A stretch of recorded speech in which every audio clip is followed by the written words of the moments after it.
بسم اللہ الرحمن الرحیم۔ حضرت علی رضی اللہ تعالیٰ عنہ ایک ایسی عظیم ہستی جنہیں نبی کریم صلی اللہ علیہ وآلہ وسلم نے باب العلم کہا ہے، جن کی شجاعت ضرب حیدری کہلاتی ہے اور جن کا عدل آج بھی مسلمانوں کے لیے مشعل راہ ہے۔ حضرت علی رضی اللہ تعالیٰ عنہ 600 عیسوی کے قریب مکہ میں پیدا ہوئے۔ آپ رسول اللہ صلی اللہ علیہ وآلہ وسلم کے چچا حضرت ابو طالب کے بیٹے تھے۔ بچپن سے ہی رسول اللہ کی کفالت میں آئے اور آپ صلی اللہ علیہ وآلہ وسلم کے گھر میں پروان چڑھے۔ صرف 10 سال کی عمر میں اسلام قبول کرنے والے بچوں میں شامل ہوئے۔ ہجرت کے موقع پر آپ رضی اللہ تعالیٰ عنہ نے مکہ میں رسول اللہ کے بستر پر لیٹ کر اپنی جان قربان کرنے کا جذبہ دکھایا۔ غزوات میں ہمیشہ صف اول میں رہے۔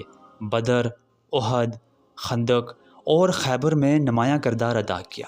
جنگ خیبر میں قلعہ فتح کرنے پر رسول اللہ صلی اللہ علیہ وآلہ وسلم نے فرمایا تھا کہ کل میں جھنڈا اس شخص کو دوں گا جو اللہ اور اس کے رسول سے محبت کرتا ہے، اور اللہ اور اس کا رسول بھی اس شخص سے محبت کرتے ہیں، اور وہ تھے حضرت علی رضی اللہ تعالیٰ عنہ۔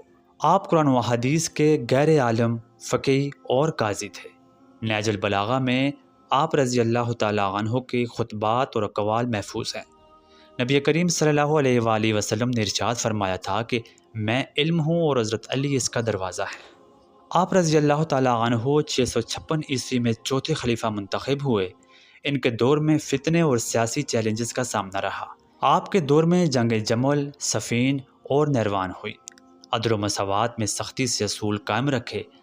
بیت المال میں امتیاز نہیں برتا۔ 661 عیسوی میں کوفہ کی مسجد میں خوارج کے ایک فرد نے زہرآلود تلوار سے حملہ کیا۔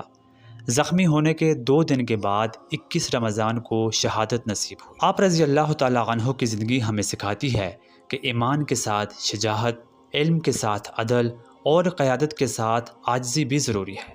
اگر ہم ان کے نقش قدم پر چلیں گے تو دنیا اور آخرت میں ضرور کامیاب ہو سکتے ہیں۔ آج کی ویڈیو میں اتنا ہی۔ ملتے ہیں آپ سے اگلی ویڈیو میں کسی نئے موضوع کے ساتھ۔ تب تک کے لیے اللہ نگہبان۔